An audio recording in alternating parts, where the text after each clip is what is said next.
So I just got back from Chicago. Dude, what were you doing up there again? I was filming the Beer Mile World Classic. Okay, break this down, please. All right. So for those of you who have never heard of or been to this event, probably a lot of you, it's very niche, but in the running community, it's like a big deal. Like if you win this thing, you are known as one of the coolest and top runners. Here's how it works. You go to a track, and it's competitors from all over the world. Here's me, here's the world, all over the world. So All over the world. shout out to Floor Wax.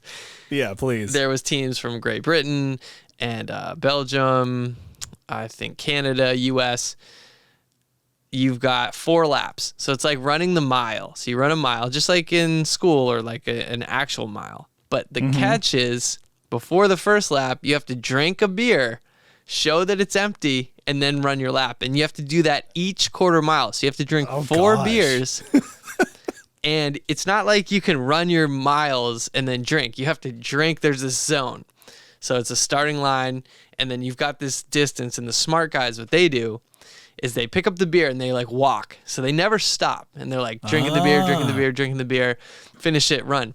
The guy who won the elite round, because there was a bunch of different heats, his shoe came off in the first turn. Oh, no. Listen to how fast he ran this beer mile. He drank, remember, this guy drank 4 beers and his shoe came off, and he ran the mile in 4 minutes and 30 seconds. Wait, hold on. Ran the mile in 4:30 without a shoe, and he had to drink 4 beers. I can't even run a mile in under 6 minutes. Dog, I feel so bad about myself right now. You have no idea.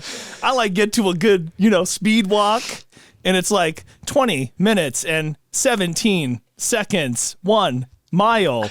I'm like, damn, this guy just did 4:30, bro. Now, if you see this guy, Corey Belmore, he is an Adonis of a human. He's ripped. He's tall. You can tell this guy runs a lot. He runs for a living. He's a sponsored athlete. Wow. It was really impressive watching it, and I got to film. So I was there because my buddy Chris hired me for Athletic Brewing to film the event, get some B-roll, get to fly the drone, get some photos, and I was putting together a highlight reel because Athletic Brewing had a bunch of celebrities there. And so they had Darren Ravel, who he does sports reporting. He used to work at ESPN. Then Cynthia Freeland from the NFL Network, I think, or she's on TV. She talks about NFL. I couldn't remember if it's the NFL Network or not. Carlin Isles, who is the fastest rugby player in the world for Team USA. This guy's in the world. Here's the world. Ken Rideout. This guy in the celebrity, this is in the celebrity division. He about 6 days ago finished a 155-mile race in the Moab Desert and won 155 miles. Jesus, dude. Guy's a savage. He's from Boston, Boston accent, super Gotta chill guy, just savage. And then you had Nev Schulman, the host of Catfished from MTV. He ran it. Yep. And then let me see who. Oh, and then Francis Ellis, from Barstool. So Francis and I went to high school, and it was cool to meet up with him. I hadn't seen him in like 15 years. He's like, I think I saw that on your story. Yeah. Yeah, I was like, it was Francis. I was like, that's so cool. I knew you were gonna be here. I didn't know you were running the race, and so I got to film all of them. Kind of prepping. That was like the angle we took is, what's your strategy? Do you think that the beer is going to affect you? Do you think you have an advantage? Who are you gunning for? Who's going to win? And what it comes down to, I think, is whether it's alcoholic or non-alcoholic, because athletic is non-alc, the carbonation is tough no matter what. So if you're drinking a carbonated beverage, the thing is the alcohol doesn't hit your system because even if you ran it in like 15 minutes, it's not going to hit you and affect your running. It's the carbonation. You'd almost prefer the beers just to be flat. Yeah, exactly. That would be like a Guinness, right? Because it's like Yeah. smooth. I mean, watching the other competitors, but I am thinking like, wow, they just drank like 5% beer. And they're running as fast as they can. And then there was a lot of reversals of fortune on the track. So people would be like, who? No. Who? I got some good B-roll of that, dude. It was pretty bad. Man, see, I thought like this was just like a bunch of drunk uncles with their shoes untied, trying to chug beers and, make it around the racetrack. I didn't know that this was like legitimate athletic competition. This sounds crazy. They had a live stream. They had a jib camera. They had dudes that probably worked on ESPN and Fox, like legit camera crew, live streaming, interviewing contestants. They had an MC announcing everything. And the first few heats, it was like an open heat. Anybody could enter. And, there were times anywhere from like 5.5 minutes to 7 minutes to 8 minutes to 10 to 15. Somebody finished in 20 minutes. All over the map. Yeah. But it was cool for me. It was a good check. I got to edit the video now this week. Yeah. And I just got back, went to the gym, and it was like downpouring in Chicago. Luckily, the rain didn't hit us, but a fun event for me and, working on the weekend like usual. Working on the weekend. Most people are working for the weekend. Dave is working on the weekend. So is this beer mile, is this something that happens just like annually in Chicago, or is this kind of a thing that like they have like on the road all that just over pops the world up in different cities? Yeah. So they host it in different cities, and I've been to the two. I went to one in 2015 in San Francisco. My buddy Fern, he actually ran that one, and we filmed. He had like a GoPro on, and we still got the footage. We haven't used it for anything. So I've been to the two that have been in North America. But they host it, I think, mostly in cities where it's kind of easy for people to get to. And for a lot of these contestants that were from different countries, they'd never been to the United States. So get a chance to go to Chicago, pretty cool city to have it in. Dude, yeah, and that's kind of like centralized in the States, It's like, wow. So it was you, man. It was fun. I got paid in the process of getting paid. And I mean, I'm not going to turn that down. No, man. I turned something down today that I might be regretting, and I kind of want to run it past you. What? All right, what'd you turn down? I turned down the opportunity to meet Christopher Lloyd. Oh, okay. Wait, really, dude? You couldn't just get in a time machine and go back and change your mind? I wish, dude. So the Fan Expo Denver is in town at the Colorado Convention Center. Nice. Friday, Saturday, and Sunday. I went today. I was like, Sunday it'll kind of be low key, right? There won't be as many folks. Everyone already did all the fun. Dude, I couldn't have been more wrong. Like, I remember last week you told me your friend says sometimes things are just too people-y. Yeah. That's exactly what I'm just getting bumped in the back, and somebody spilled a beer all over my arm. I got bumped into a guy that was holding a brew, and I was like, contact drunk. What? I felt so gross. He was like, it's gonna seep into my pores. I'm gonna get drunk. And I just roamed around. I checked out a bunch of the different toy vendors. A lot of it was like anime stuff. And then it was a lot of people from your favorite shows and movies, like Christopher Lloyd, Stanley from The Office was there. Ron Perlman was there, which was kind of cool. Yeah, dude. So there were quite a few like heavy hitters, and I bumped into my buddy Mile High Mike, who had just gotten an autograph from Christopher Lloyd. It was the Back to the Future 3 poster. Nice. Signed, right? And they hooked me up with a media pass, so I got to go for free, which was cool. And I filmed a whole thing that I'm going to edit and post probably tomorrow or the next day, so look out for that. But I was looking at like the prices and stuff to get things signed, and everything was hovering like right around $200. Man. Yeah, so as big of a fan as I am of Back to the Future, I was like, golly, almost like $200. I couldn't justify it. And then I said, you know what? If I show up and he's in full Doc Brown, like attire, I have to do it. And of course he wasn't. You know what I mean? He's just he was wearing just his there. regular get up. Yeah. Yeah. But dude, just seeing him like from across the room, I was like, holy crap, like that's, you know what I mean? Man, it was this pretty is damn heavy. cool. This is Yeah, heavy, that was the dog. first thing that came into my mind. And yeah, you know, I couldn't justify the money. You know, it would have been so cool to meet Ron Perlman, who played Clay in Sons of Anarchy, one of my all-time shows. But a lot of this stuff, it was real pricey. And I was just like, yeah, I'm a huge fan, but I think maybe I'm more so a fan of the character than I am the person. And I'm sure they're great people, but you know, if you got to meet Doc Brown or you got to meet Clay Morrow, like Right. it's different, is it not? I think you bring up a good point there. It's kind of like don't, meet your heroes. But then Yeah. does it, maybe it takes away the allure of like, there's some things I just don't know. And I kind of Yeah. want to know them, but I also don't want to learn everything there is to know about that movie because it makes it less fun. I don't get to wonder and be curious anymore. Yeah.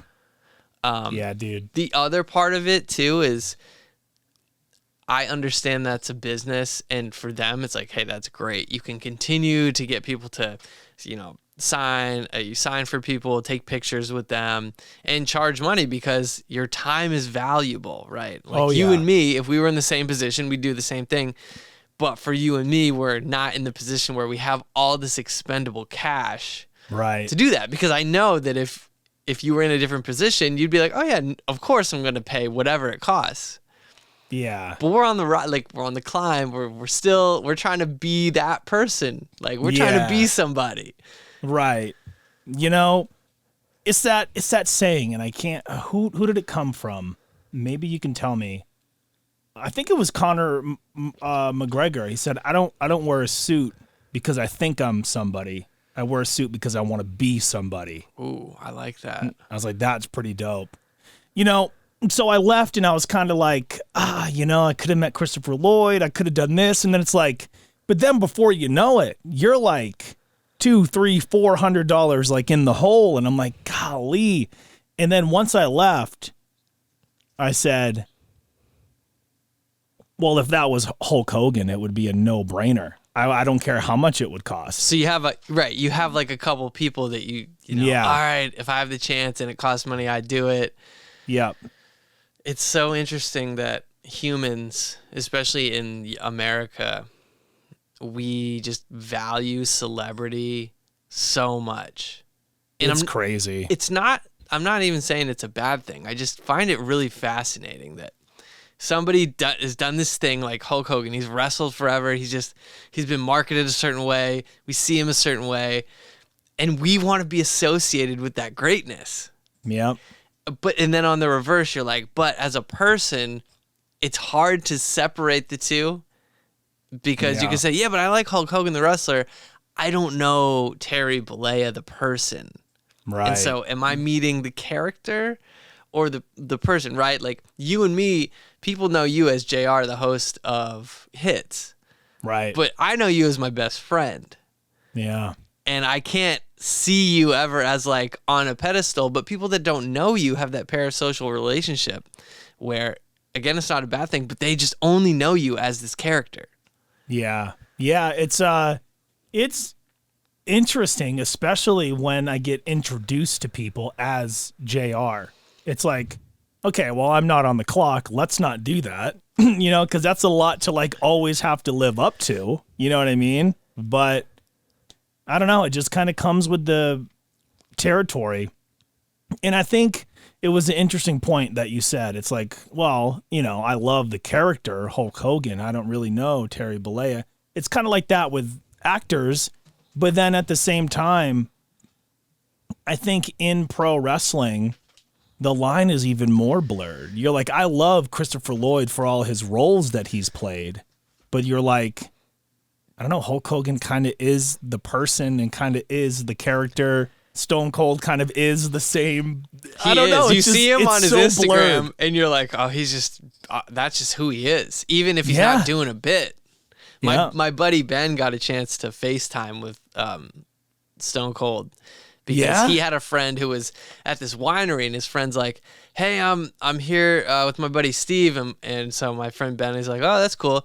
He's like, "Do you want to talk to him about wine?" He's like, "Sure," and he turns the phone. He's like, Steve like, Austin? you buried the lead. It's Stone Cold. Right. So he asked him about the Bret Hart, him and Bret Hart's like famous match with the blood. Mania 13, yeah. He's like, I got it. And so, Stone Cold went into this like super descriptive, like story and told him about it. And he was just like, that was the coolest FaceTime ever. Just totally unexpected. Wow.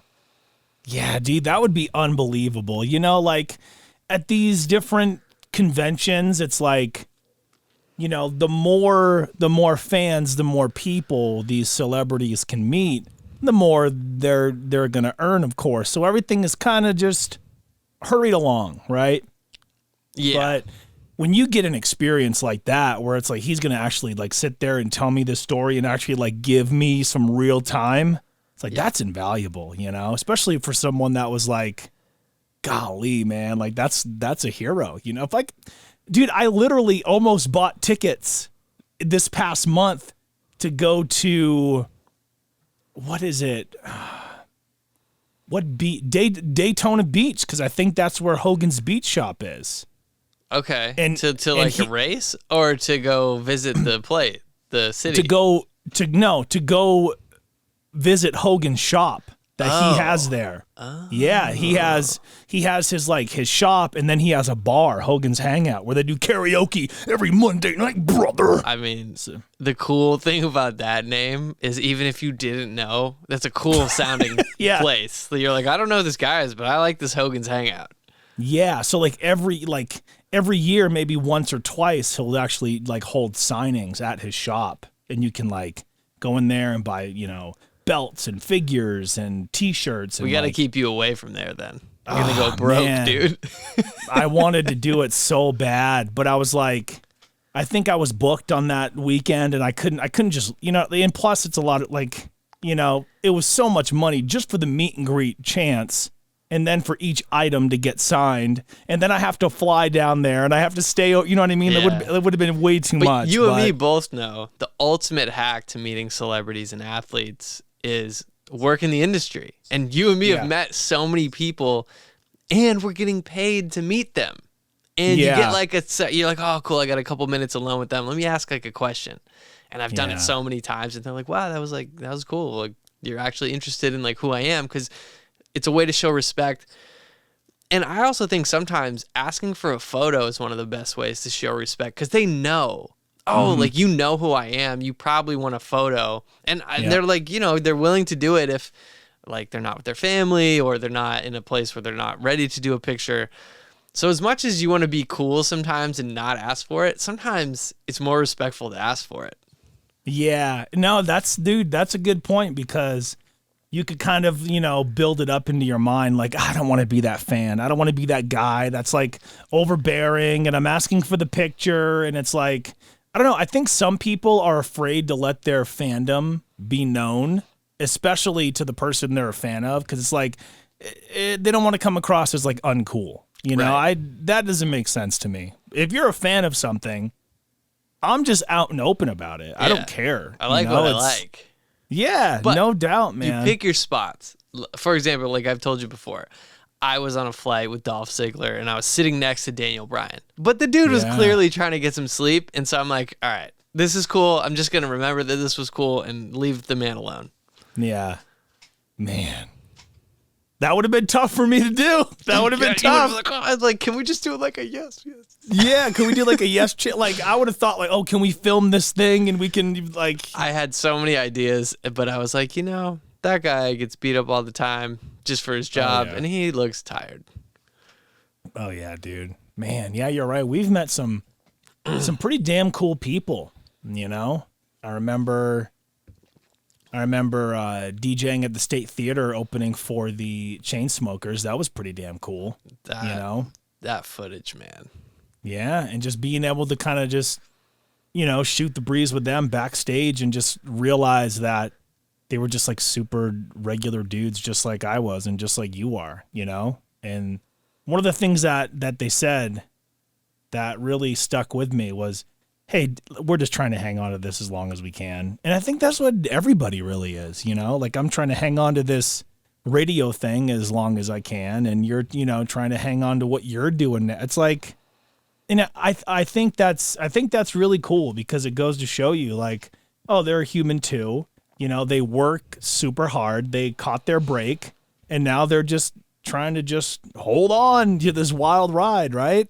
Yeah, I was looking at some numbers for Taylor Swift saying that she makes close to $13 million a show. Of course it's 13. Golly, that's crazy. And that I'm sure she's very sharp. She strikes me as a very sharp business person. She gears up, does the tour, goes as hard as she can because she knows it's not going to last forever, the tour. Right. And she can take a break and take a bunch of time off. Everybody has a different balance. But when you have that window and you're hot, you're the thing, you got to give the people what they want. You signed up for this. You get paid 100%. a lot. And, it's like, let me use another Last Dance reference because this episode doesn't have one yet, so I'm going to add it. Where they were talking to Tim Grover, Michael Jordan's trainer, and Jordan would go like as hard as possible because he said people pay good money to come and see me, so I'm playing every game like it's my last. And this might be the only chance these people get to see me, and they just spent all this money, so I'm gonna give them everything I have for these 3 hours. Yeah, I love that, dude. So we have Taylor Swift coming here to Denver in about 2 weeks. She's going to be doing 2 back-to-back shows at Empower Field, sold out. Damn, dude. That's just nuts. Like, she balled out so much the arena couldn't hold her. No, not even close, man. Like, when you have to do like Empower Field twice, you're like, okay, dude, there's in my mind right now, there's only two pop stars that can pull that off. And they're both currently on the road right now. One is Taylor Swift, and the other is Ed Sheeran. Yeah. There's only 2 pop stars right now in the industry that I play on the air every day that can just sell out stadiums. We're not talking arenas. Like I saw Dua Lipa at Ball Arena, right? We're talking like 100,000 seater, bro. Like it's crazy. It's crazy. And I just found out we're going to start doing giveaways for that show. A ton of them starting Wednesday after the holiday, which happy 4th of July weekend, by the way. Happy 4th, brother. Yeah.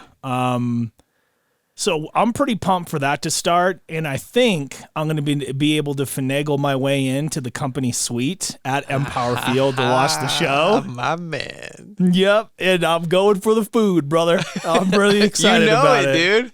Yeah. That was that's always the best part of being in a suite. Is just you're like, oh wait, this is just going to keep coming. This is amazing. Yeah, whatever I want. And the bar's like what? Anything I want? Have you seen the I thought of 2 things just now. I'm trying to think of some good 4th of July stuff because I think this episode will be out on what's today, the 2nd, so 3rd, 4th, so the 6th. Yeah, like just after. So as we go along, I'm going to think of some cool 4th of July stuff. But have you seen the video of the fake Ed Sheeran guy it gets mobbed in like a department store? And dude, he looks so much like Ed Sheeran that people started mobbing him, and he just started taking pictures. And then he got going with it. Yeah, well, then he got interviewed on this show, and you're like, oh my God, it looks exactly like him. It's uncanny. And I have never seen such a mob scene. It's like it was like a security camera or something, and people just kept going up, be like, it's Ed Sheeran, I got to get a photo. That's so cool, man. And like things like that probably happen with like other celebs that just have this like doppelganger that could just pass as them on any day of the week, Just probably don't put this guy on a stage with a guitar. I don't know what would happen. Dude, you know what would happen is they would start throwing things at him, it's like starting to become a thing at concerts. I don't know if you heard about this stuff. It's like what kind of stuff gets thrown up there? So BB Rexa was doing a show, and during her final song, somebody picked up picked up their cell phone, and I want you to pick up yours right now and feel how heavy this thing is, right? Yeah, the 14 Pro Max is a beast. It's a brick. And they winged it on stage, and it caught her in the eye. She had to get 3 stitches. She has a huge black eye. Jeez. And the person that did it was quoted in saying, "I just thought it would be funny." Yeah, what is wrong with people? I don't know. And then I'm gearing up for Ava Max to come here to Denver, and a couple of nights before, somebody runs on stage and smacks her in the head. Dead ass, dude. Just runs up and smacks her. And then I was like, okay, well, this has to be the end of the madness. No. I go into work the next morning and I read somebody went to a Pink concert, who's one of the greatest entertainers like of all time, right? Yep. Puts on an unbelievable show. Somebody brought the urn of their mother and threw the ashes on stage at Pink. What? What in the world is wrong? Like, what's wrong with people? I don't understand, bro. Yo, I mean, if that's not Paul Bearer walking on that stage, what are you doing? Yes, Pink, it's my mama. I mean, I think people just need to stop thinking they can get their moment of social media fame. Like, just, hey, you're in the crowd and not on the stage, and there's a reason for that. So just enjoy the show. Yeah, everyone thinks they're the main character at the concert. It's a like, main character syndrome. Yeah, no, the person on stage with the spotlight on them, that's the main character. That's who we paid to come see.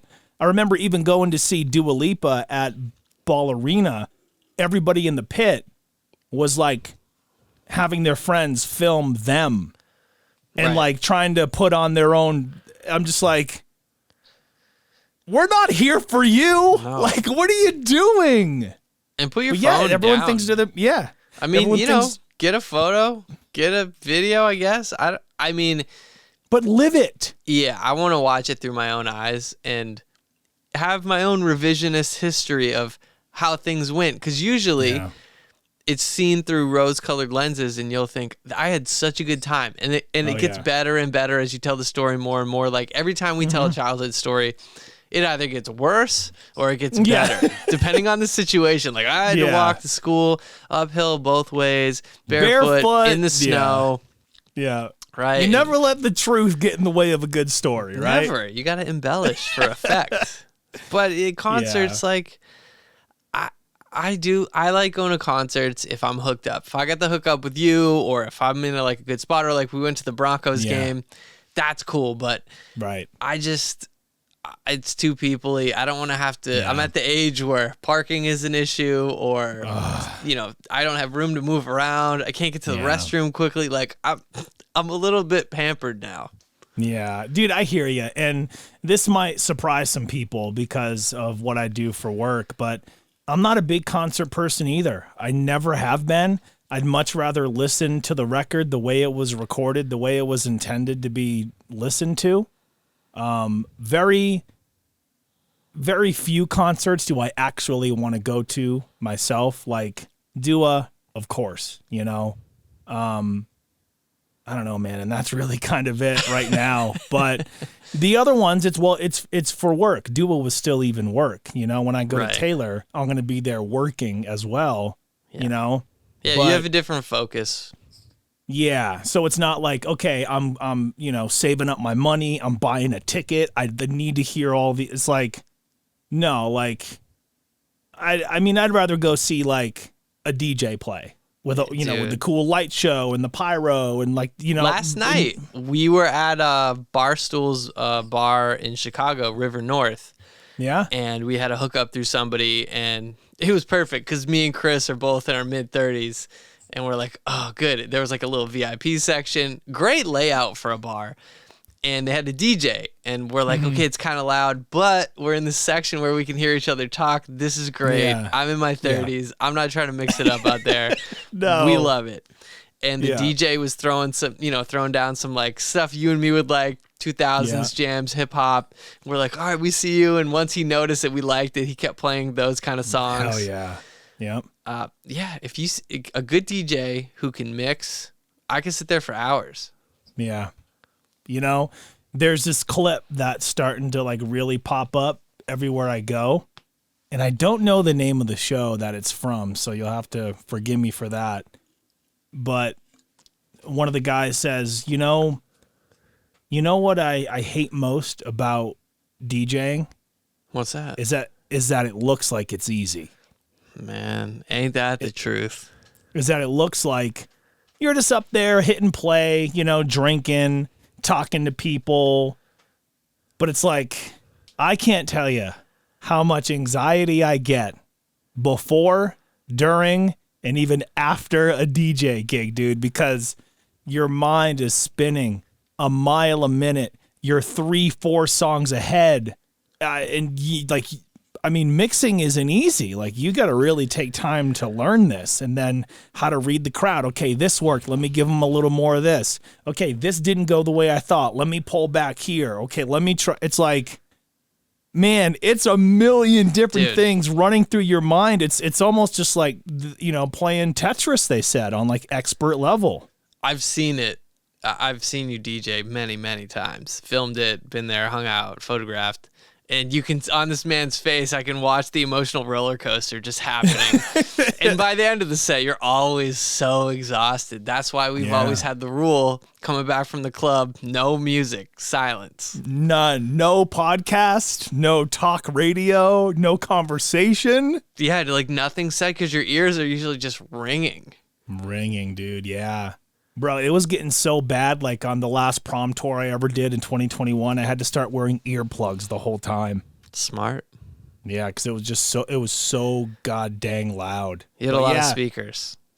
Yeah, wow. I think we were pushing about 8,000 watts that night. So it was a lot of sound, to say the least, man. But yeah, I thought that was such a cool clip. And every, once in a while, you come across something like that on social where you're like, damn, that speaks to me. I had a girl tell me once from back in our hometown, she's like, well, JR, your job isn't tough. You just talk enthusiastically for a living. And I wanted to hand her the cans and say, figure it out, go for it. Try it. It's the same as, oh, you just push a button. I go, oh, this one? All right, cool. You got it. Go ahead. There you go. Push a button. Yeah, you got this, dog. Yeah. It's all set up. Man. Come on, get out of here. I don't wish it tell was other that people. easy. I do too, because I could be doing a whole lot of other stuff. Yeah. Not it's working like, so hard. No, and I kind of look at my, my live radio broadcast, like you're spinning 5-6 different plates at any different time. I guess it's again one of those kind of jobs that it looks like it's easy. Oh, he just says what he wants. They don't actually understand there's like a science, and there's like a certain way that I do things, when I do them, and how I do them. And if you like boil radio down to its lowest common denominator, it's like we're selling air. That's it. You can access this music at any point in time that you ever want to, right from the phone in your pocket. But my job is to convince you to listen to that music with me. Like, tell me how that's even possible, and how that works, and how I'm doing that in a major market. I don't know, man. It's like when you boil it all the way down, it's mind blowing because it's just air. That's it. But that's also the biggest compliment is when someone says, oh, your job's easy, because that means you've made it look so easy. Right. That they have no clue. And you're like, well, thanks. I'm not going to pull the curtain back. I'm just going to say, yeah, it's pretty easy. Hey, somebody's got to do it. Yeah, I mean, my joke always is, well, songs aren't going to play themselves, right? Well, they do have Of course AI, they are. They have AI DJs now. No, iHeart has one. I just heard about it. Yeah, I think it's in Canada, if I'm right. Man, dude, that's pretty close to the border. Yeah, and dude, I remember when I worked at the gentleman's establishment back in the day. I remember too. I used to butt heads with management there all the time because I would want to play what the girls wanted so I could get a good tip. But the club wanted to hear certain stuff because they wanted a certain like atmosphere. Right. I was like, well, you're giving me like $3 an hour. I'm going to play what the girls want because I need to make some money. Yeah. And that was the constant just button heads all the time. And I remember one time the management, his name was Gary. So Gary, if you're watching, I'm right here, bud. Okay. How do you like them apples, Gary? How do you like them apples, Gary? You know? But he was like, well, you know what? One day I'm going to have all of you DJs and MCs replaced by a fucking robot. And now I look back, I'm like, well, it wasn't really that far off because it's kind of happening, you know, because it was always like way back in the day. Oh, they're gonna have a computer, a robot that's gonna do this, and it's like, yeah, no, they won't. But now it's like, it's here, and it's a lot better than anybody thought it was gonna be. It's still not exactly human, of course, right? But dude, I heard all the breaks. Yeah. And I was like, damn, this sounds really friggin' good, man. This sounds like it sounds super real. The only thing about it is there's no emotion. Okay, so that's the thing I've been looking for in every AI software and app I've been trying. The tonality is just missed. Or the tone is incorrect, or it's flat. Totally. Yeah. And I think that was the only thing, like, I was like, gosh, you know, like this girl sounds really good. Like this isn't really her. This is just typed up, you know? But depending on what kind of song you're coming out of, or maybe you don't even work with music like I do. Maybe you have like a sports show about the Broncos or whatever, you know? Broncos lost a crap ton of games last year, you know, so there wasn't a lot to be enthusiastic about and be up here and excited. It was like, I don't know what we're going to do, you know, Russell Wilson's not working. Wilson!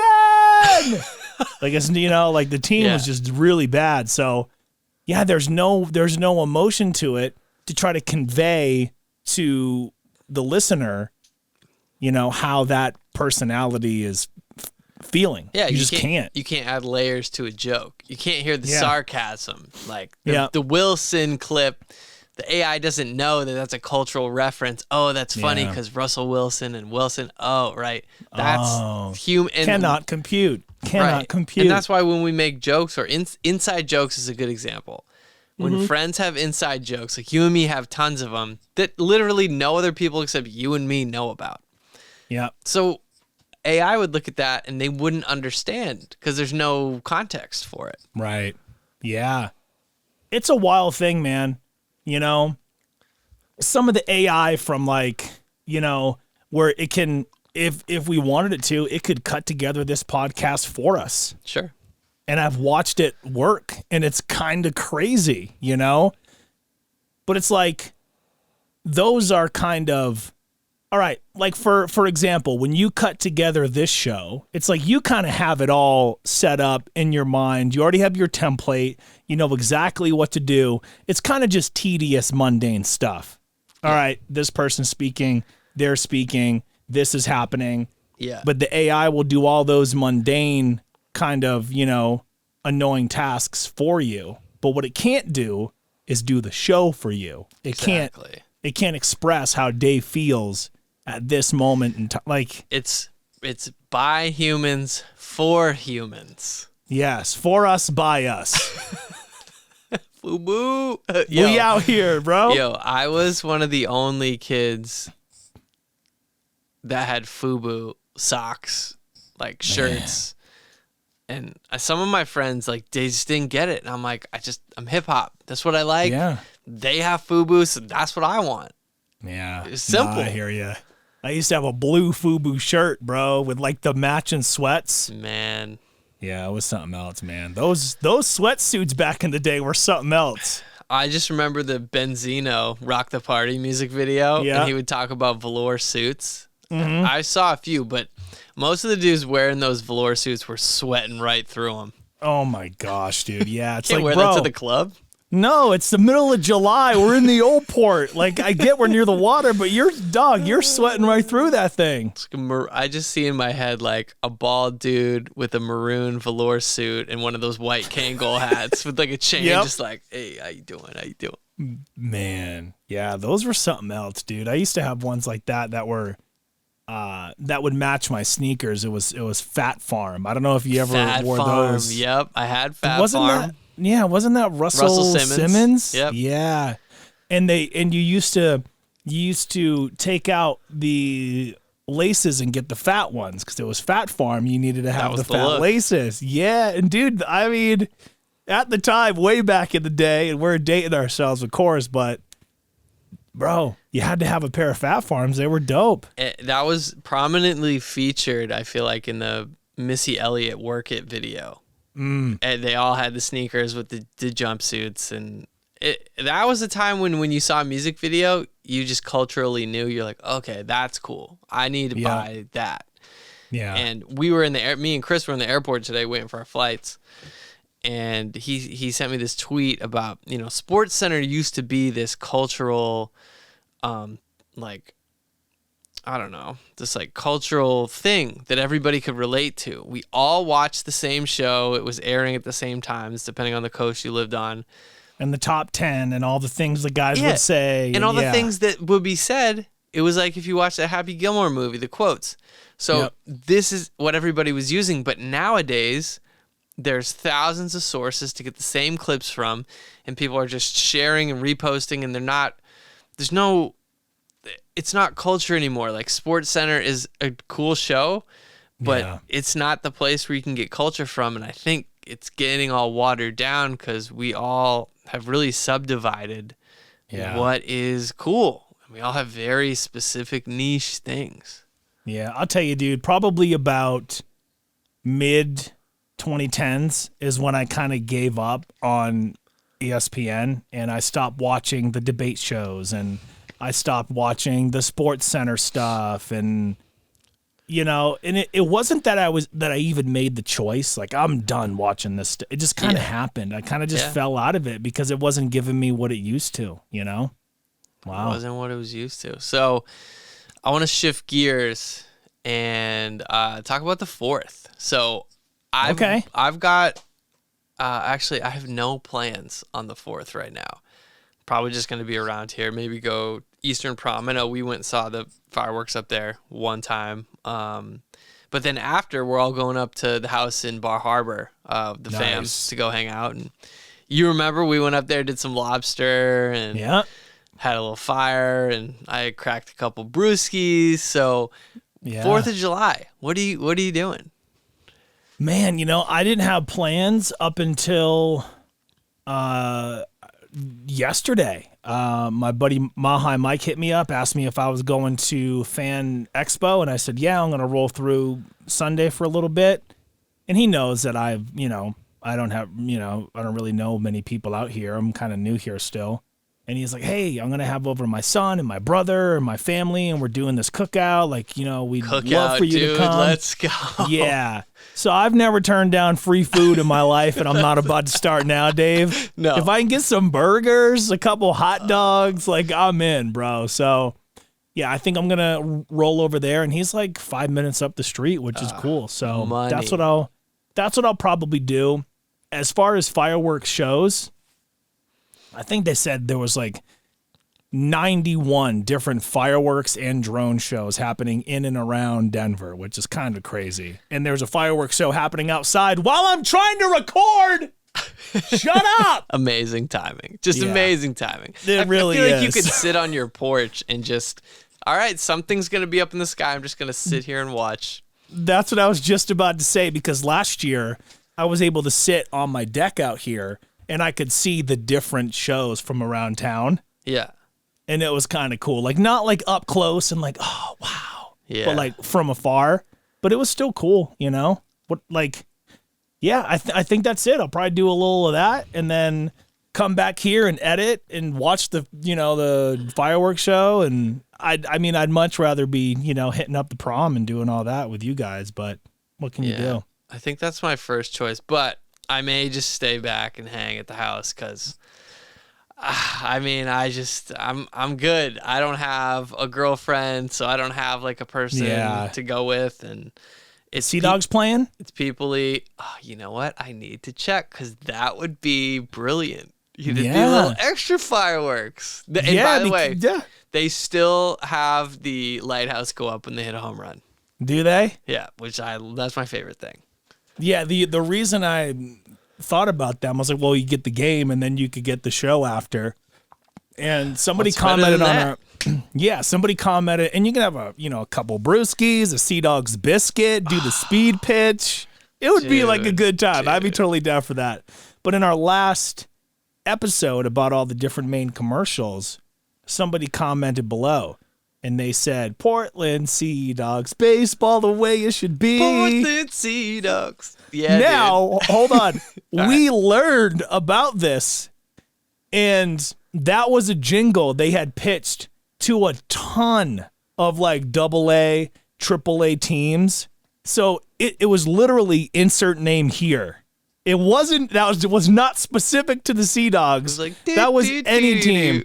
With that many syllables. Yeah, I don't know. Like, it would be something like, God, I'm trying to think. Like, I don't know. Like New Hampshire Fisher Cats. Yeah, New Hampshire Fisher Cats, baseball the way it should be. So, dude, I was like, this is a tragedy. My whole childhood is a lie. I thought this was only for the Sea Dogs, but it's for so many teams. And I was like, this is bullshit, you know? I'm just learning about this right now, and I'm having major issues right now, that. bro. This is tough. I'm telling you. Sea Dogs is all we got, bro. It's all we got, bro. Damn. Man. Well, we don't even got the Pirates anymore. We don't. It's the Mariners. But the logo's different. I don't know, man. What happened with this town? Yeah, right? I remember about, I don't know, 10, 15 years ago, I was like, Dave, we got to get out of this town. We got to get out of here. And now it's like, man, we really didn't have it so bad. We should probably try to get back. Yeah, you only appreciate what you got when it's gone. And I think us traveling and being outside of it, you appreciate it more. Like, I appreciate it so much more. And because I've gotten to experience those things, now I know what's out there on the other side of the fence. The grass isn't always greener, but... No, there's poop in that grass, too. The shades of green don't really matter if it's covered in, dog... You ain't kidding. 4th of July is gonna be cool. I'm looking forward to you coming to visit. I'm excited about that. It's like 3 weeks away. Yeah, dude. It's already, we're recording this on July the 2nd. Yeah. Soon, dude. I can't wait, man. I'm really pumped up about it. And I'm really excited to record a show in person. I think that's gonna be fun. And okay. Tell me if this is wrong, okay? Okay. Now, whenever I come home, I try not to tell everybody, right? Like, I don't announce it online because then you're going to hurt some people's feelings because there's not enough time in the day, in the 5 days you're there, to see your mother, mind you, and your family, to see everybody else that's around that you know. Yeah. And I'm like, okay, well, if I was a good friend, I would try to make time to go see everybody. It's like, no, if I lived there, I would go out of my way to see everybody because I'd have more time. Right. This is a very condensed trip. You know what I mean? So it's like, I'm going to see you, of course. One of our pals, Corey, really wants to be on the show. We got to make it happen. To join I think that's going to be cool. Yeah, we have a very interesting story of how we met each other because we were going to fight each other. So I think that could be pretty interesting. We have to tell that story. Yeah. Man, women. What can you do? Dude. But yeah, anyway, it's like... So what are you getting at? What's wrong? Well, what's wrong is like, part of me feels bad about that. But is that, in fact, a bad thing? Because it's like, I only have so much time. I can only see... the top of the top here. It's not. I'll lay it out because I used to do this every time I come back from college or when I was living in California and I'd be like back for a week. I wouldn't tell anybody because I didn't want people to know I was back until I was already back. And I said, hey, okay, I'm here now. I'm going to do these things. I'm around. You can come see me. I just traveled 3,000 miles. You can travel the 5 or 10 or whatever. Yeah, like, come on. Me, it's like, what is it from Hitch? It's like 90-10. This is like 99-1. Like, I need you to just put in the 1% to put some effort in to come see me. And it really drives me crazy. Even now that I'm back, I've hit up a few people and I'm just like, okay, well, I called or texted you 2 to 3 times. Phone works both ways. Yeah. No hard feelings, but don't get mad at me if you haven't seen me. I already made the effort. So you need to return it. Why didn't you tell me that you were back? It's not about you. It's about me. Yeah, that's the thing. It's like, I'm coming home to see my mom, celebrate my birthday, record a show with you. And the main goal is I'm trying to sell the lady on Maine. The way life should, baseball, the way it should. Oh, mother.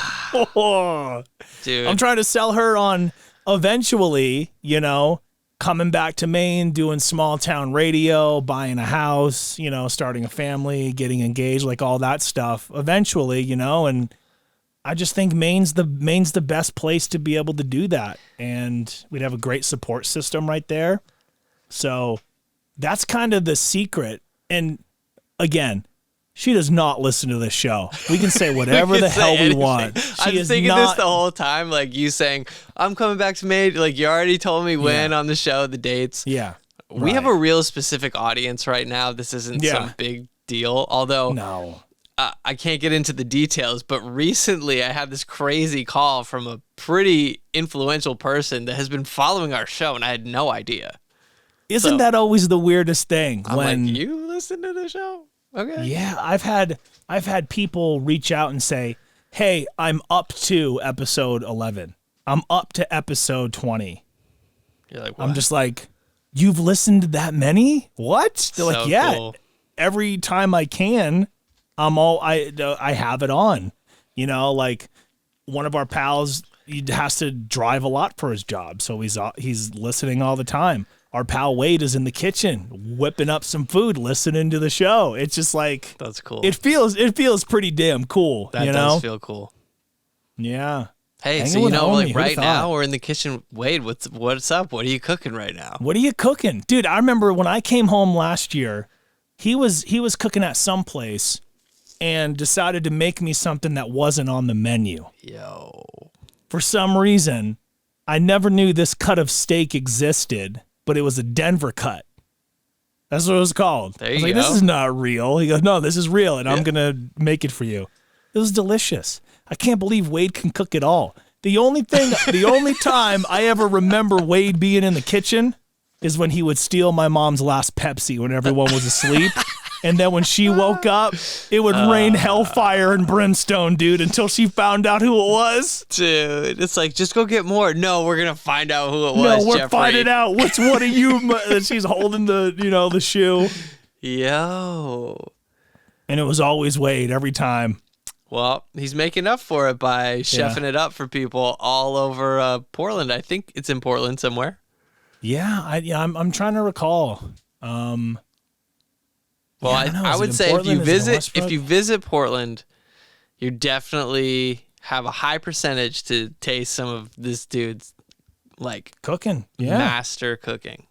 Yeah, and I mean, God bless you, Wade, but the only thing I ever thought you were good at was beating people up, So it feels pretty good for you to to see your friends succeeding. I remember I even put it in a rap. I was like, he couldn't rap or dance, so he beat dudes up, and that was a line about Wade, Man. So many dude. lines. Yeah, I love seeing my friends succeed.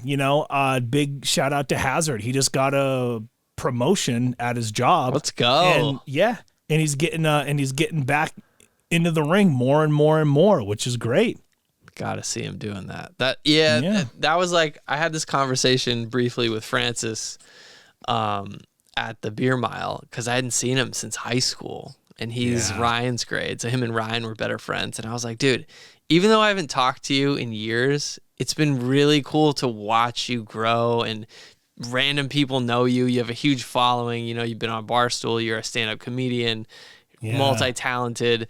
He's like, thanks, man. I'm like, yeah, like, even though, like, I don't, message you, I see what you're doing. And it you know, it makes me proud. We went to the same school. We're from Maine. Like, you know, represent.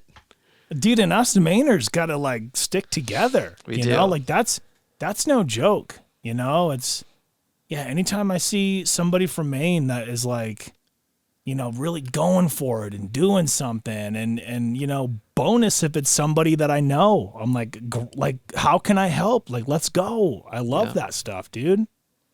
That's what this is about, bro. Even though you're in Denver, this is a Maine show.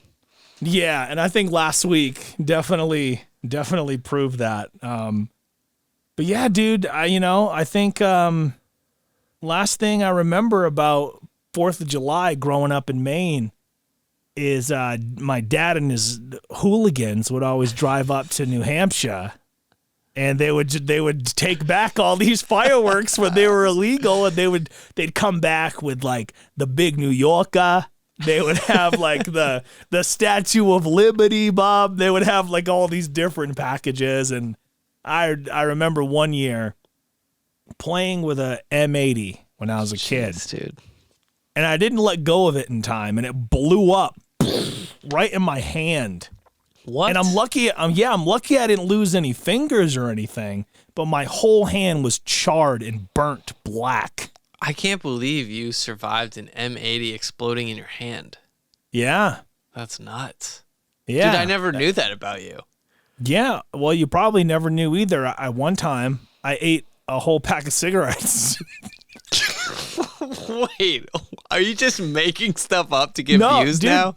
Swear to God, bro. Swear to God. What kind of cigarettes? Do you remember? Dude, Mob Red 100s, Bob. Wow, that's strong stuff, dude. And my mom calls poison control panicking because I was an infant. Oh my and God. I just started munching on Mobby Reds, Bob.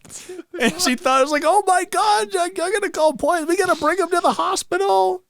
And I was fine. Did you go to the hospital?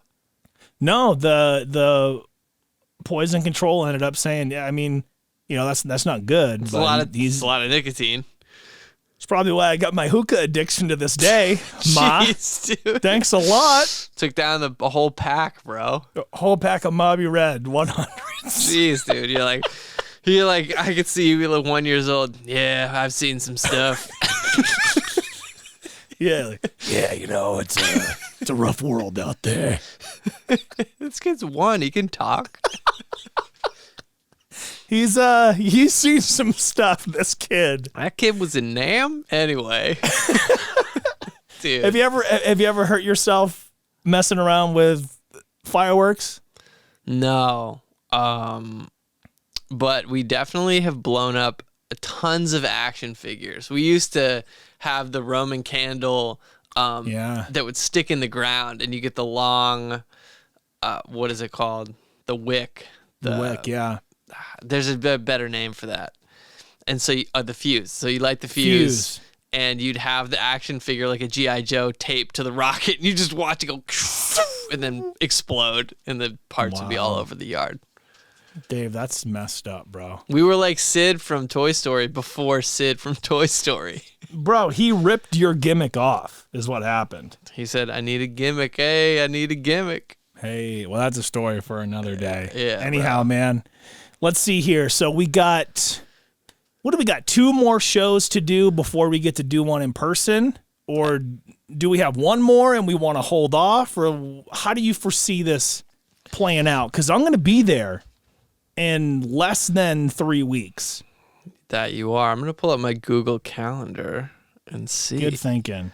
So the 9th, what day do you get here? I get here on the 17th that morning. So we'll record 2 more. Okay. And then while you're here, hopefully we'll record 2, definitely 1. Yeah. Which is sweet. Then we'll have 2 weeks of we can just catch up and we'll have episodes banked. I love it, dude. That'll be Or we can get ahead. Who knows? We might get crazy. Might get a little excited here. But yeah, man, great catch up today. And just some quick housekeeping, if you will, on the end here. I wanted you to break down for our loyal listeners what a pain in the ass it was for you trying to piece together this main commercial episode and why Zoom can just get up there, you know what. They can just zoom on out of here. Yeah, they can just zoom. All right, well, what I was trying to do is, like always, sync all the audio and video clips. Use Zinc as Zoom, Zinc, whatever. Use Zinc is probably a better program. Zoom is the reference. But the problem is, even if you have fast internet, there's this constant lag. So you can line up the waveforms at the beginning, but then within a few seconds, it's off more, and this problem persists all the way to the end to where the audio's nowhere near matched up. So I said, I could cut in between, and they said, no, it's going to take forever. Yeah. And I said, all right, well, let's edit the Zoom audio and just see what it sounds like. And I got it to sound quite good using Audition. No, you did. And I bet a lot of you didn't notice at all. So dude, I didn't get one text, one email about, hey, like, why does this sound like, when I hear it, I'm like, Dave and I's voices aren't that deep. Right. I don't know why that happened. You texted me, we sound chopped and screwed. I was like, we do? Yeah. But most people were like, oh, dude, this commercial, that commercial. Oh, I didn't even know Child's World existed. I just remember it was always Martin's, which later it became Martin's. You know? Yeah. So that was just a little piece of behind the scenes. Is sometimes it's not always clean, but I think we get it to a quality that is acceptable, and we have really high standards. And so I think my role on the team is saying, hey, let's be realistic. Yeah, we want it to be the best, but this time we just need to make it acceptable. Totally. Yeah. And it absolutely was. And that was a fun episode and something that we might revisit down the road. But here we are, episode 24, the Griffey episode, the Kobe episode. Yep. And next week, you already know what it's time for. Episode 25, Q&A. Yes, let's go. Dude, it came so quickly. Like I was like, I forgot. Like I love Q&A. Yeah. So get in those questions. Send me an audio message on Instagram, on Facebook, on text if you have my number, bub. Or there's a link in the description of wherever you're hearing this where you can send us an audio message. We'll play it on the show. We'll answer it for you. It's going to be a grand old time. But until then, for Dave, I'm JR. This has been Hangin' With Homie. We'll catch you next week. And remember, it's cool to be you. Peace.